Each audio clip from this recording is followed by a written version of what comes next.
guud ahaanba gobolada iyo degmooyinka Somaliland ayaa waxa maalintii labaad si habsami leh uga socda ololaha doorashooyinka madaxtooyada iyo sidoo kale ururada siyaasadda. Maanta oo lahaa ololaha urur siyaasadeedka Rajo ayaa waxa magaalada Burco si weyn isugu soo baxay taageerayaasha ururka, iyagoona si weyn u muujinayay taageerada ay u hayaan urur siyaasadeedka Rajo. Ugu horreynba waxaa halkaasi ka hadlay qaar ka mid ah taageerayaasha ururka Rajo ee gobolka Togdheer. Mas'uuliyiinta ururka ee gobolka ayaa dhankooda la hadlay taageerayaasha ururka Rajo ee gobolka Togdheer. urur siyaasadeedka Rajo insha Allah haddii Ilaahay ka dhigo maalinkeeni labaadna way inoo harsan yahay, maalin weyn oo kalena way inoo harsan yahay, maalinka codaynta insha Allah haddii Ilaahay ka dhigo ururkeenaasi waa madax bannaan yahay, xisbina kuma tiirsana, cid kalena kuma tiirsana, keligii buu meel taagan yahay xisbigeena ururkeena Rajo. marka insha Allah waxaan haddii Ilaahay ka dhigo maalinka farta de ururka Rajo insha Allah maalinka aynu ugu deeqnaa haddii Ilaahay ka dhigo. ururkana waxa iska leh dhalinyaro baa ku midaysan, xilalka ururka waxa haya dhalinyaro miidhan, qof odayaa ku arkimaysa, dhalin baa xisbiga ka talisa. dhalinyarada mustaqbalka ayaanu anagu horumarinaynaa, anagoo oday weyn waxba siin mayno. dhalinyarada ubaxa Somaliland baanu maanta anagu wax siinaynaa, rag iyo dumarba. Somaliland ha noolaato, cadowgeedu ha jabo.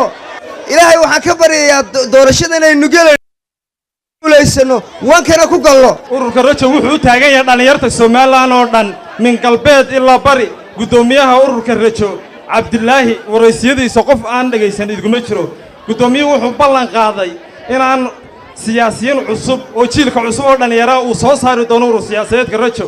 waxaan diga codsanaynaa dadweynaha ku nool gobolka Togdheer iyo dhammaan Somaliland oo dhan inaan maalinta foodka ee farta ana siisaan codka ururada. dhammaan waxaan idin rajaynayaa inaan isaan isugu soo banaanbaxnay si ka weyn maalinta aynu isugu soo banaanbixi doonno. ururkeena Rajo waa urur madax bannaan sida laga dhawaajiyay, cid allaaliyo cid uu raacsan yahay ma jirto. dhalinyaradu u socdaa waxaan rajaynayaa dhalinyaro inaan isaan isugu duubnaano maalinta codkeena iyo farteena Rajo ugu cadayno bismillaah.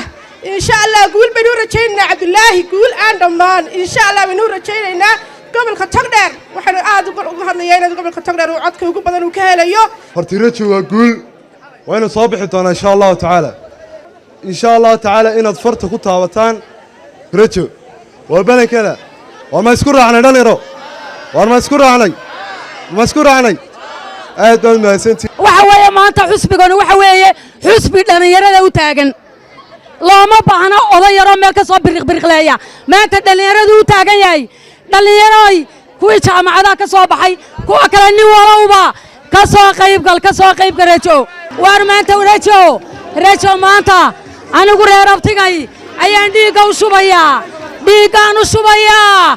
cudurda qaran ka dhaqaaqa waayo maxaa qaran uu dadku yahay dhalinyartiisa. waxaan leenahay abku doonaba ha sheegtay ehliye ah dadka nimaana faqaanay si wax ila arkayee ayna midayso ujeedadayna midaysaa waxa weeye in codkeena aynu ugu hiilino Cabdilaahi oo aynu siino. uma codaynayno qoloqolo, uma codaynayno cid. wuxuu ballan qaaday dhalinyarada reer Somaliland inuu gacan qaban doono, hadday tahay waxbarasho, hadday tahay shaqo, hadday tahay nolol maalmeedka adkaaday. dhalinyarada uu garab taagan yahay urur siyaasadeedka Rajo guul. taageerayaasha urur siyaasadeedka Rajo ayaa iyagu saaka si weyn iskugu soo baxay gobolka Togdheer. Cabdilaahi Maxamuud Muuse Xudayfi, wararka telefishinka Ariel.